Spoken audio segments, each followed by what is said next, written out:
Remnant 2 is nearly here, and with it comes more weapons, more monsters, and more secrets to explore than ever before. We've seen a ton of misguided comments that Remnant 2 will be more restrictive than ever in terms of builds, but that couldn't be further from the truth. My name is Codiak, this is Legacy Gaming. Get out your notepads because today we're breaking down why Remnant 2 will have some seriously impressive build potential. We've seen the comments, the tweets, the posts on Reddit saying the limiting of trait points, the removal of armor perks, and the introduction of archetypes is going to be hamstringing players when it comes to Remnant 2 build potential. With so many changes being implemented in the new game and only a limited number of creators and press having experienced a small fraction of the game, we can understand why there's confusion. However, once you really dive into all the new additions and improvements Remnant 2 is bringing to the table, we're hoping you see things in a new light. Let's jump right to it.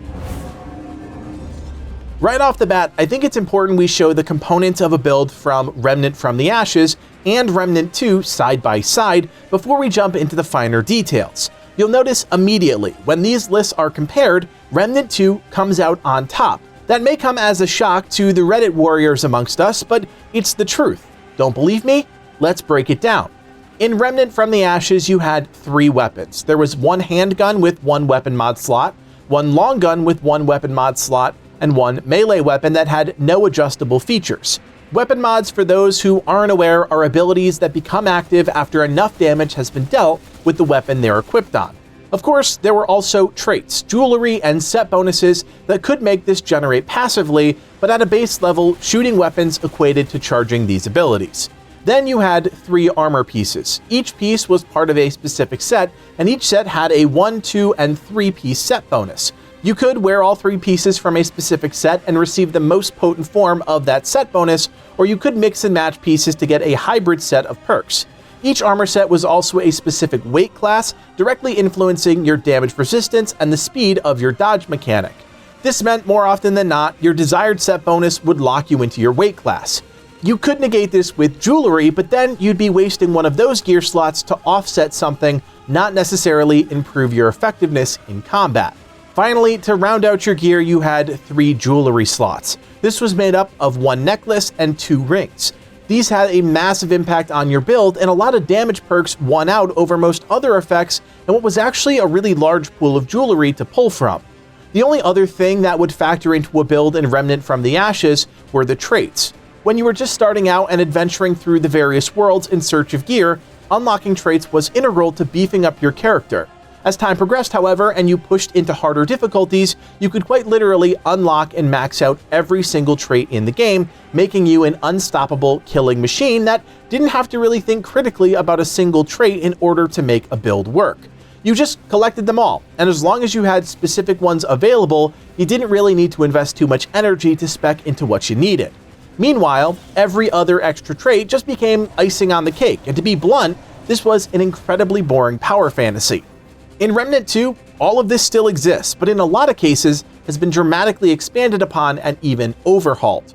We're still using 3 weapons, a handgun, a long gun, and a melee weapon. The handgun and long gun slots will also still feature 1 mod slot each that functions in the exact same way. Where this starts to differ is that all 3 weapons also have what the developers call mutator slots. These really haven't been shown off at all. We've seen the empty slots, but that's it. Thankfully, Tragic over at Gunfire Games did a bit of clarifying on this system in the Remnant 2 Discord. In short, the set bonuses from Remnant from the Ashes that were once part of armor sets have now become mutators that can be dynamically slotted onto any of your 3 weapons, melee included. And there are even more effects than what we previously saw across all armor sets in the last game. These start out with 1 perk each, and upon ranking them up to level 10 by defeating aberrations for specific materials, they'll gain an additional perk, effectively allowing you to have a 2-piece set bonus on each weapon. I don't know about you, but this alone is fantastic news, leading to much deeper build crafting. Armor, on the other hand, not only got bumped up to 4 pieces instead of 3, but because of this addition, it's allowed the team to strip armor set bonuses off of armor completely in Remnant 2. What you're left with is cosmetic armor that really only determines your weight class and dodge roll speed, as well as how resistant you are to different forms of damage. Additionally, you now have finer control over your weight class, as the system now spreads across those 4 pieces of gear instead of just 3, allowing you to mix and match different pieces of armor more freely. In the jewelry department, 2 additional ring slots have been added, bringing the total in Remnant 2 up to 1 necklace and 4 rings. This is huge for multiple reasons. First, it's easier to stack synergistic effects and really augment your build in a specific way.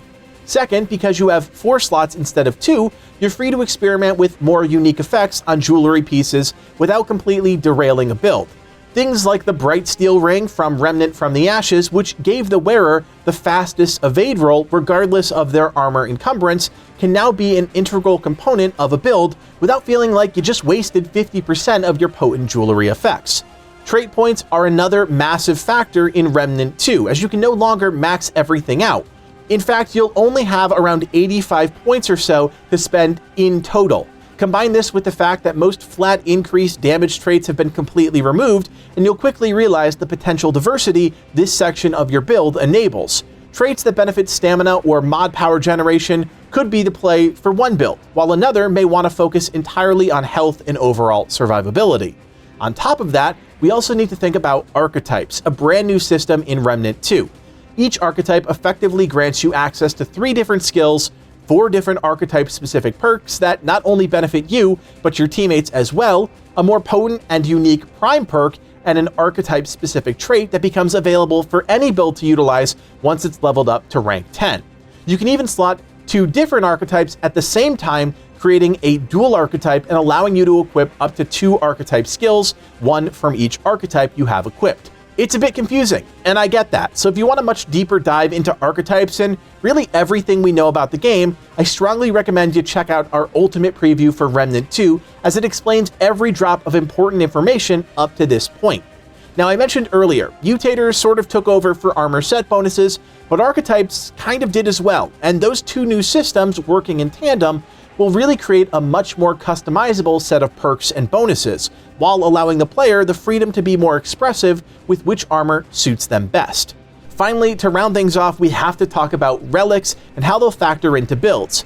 In Remnant from the Ashes, you had a limited amount of Dragon Hearts to burst heal, and that's pretty much all they did. In Remnant 2, Dragon Hearts still exist, but so do a wide array of other relics that can apply any number of effects. Some relics heal over time, others provide damage or utility bonuses to the player. We've only seen a small number of relics up until this point, but to make things even more interesting, we have to talk about 3 relic fragments. These can be used to further augment yourself whenever activating a relic, and while not groundbreakingly interesting, it does include things like flat increases to crit damage, overall damage, and the promise of more utility buffs in the future. All of this just proves builds will be more specialized, team gameplay will play to each member's unique strengths, and the variation you'll see from the community at large will likely be staggering. It should come as no surprise then when looking at all of the information we just presented that Remnant 2 is effectively doubling the options for a player and how they build out their character, allowing you to play the way you want.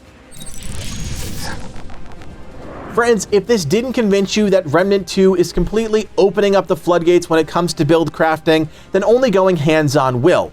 Thankfully, that is right around the corner on July 25th, and we will be there with you with build guides, boss guides, secrets, and a whole lot more. If Remnant 2 is as hyped for you as it is for us, do me a solid, hit that thumbs up, consider subscribing, and even share the video around to your friends that are still on the fence. All of these things go a long way to allowing us to keep providing you with the quality content you come to expect from this channel. Also, if you're looking for a place to talk about Remnant 2, group up at launch with people, or even talk about dozens of other great games, join the Legacy Gaming community on Discord. The link will be in the description below. My name is Codiak, and from everyone here at Legacy Gaming, thanks for watching, and play on.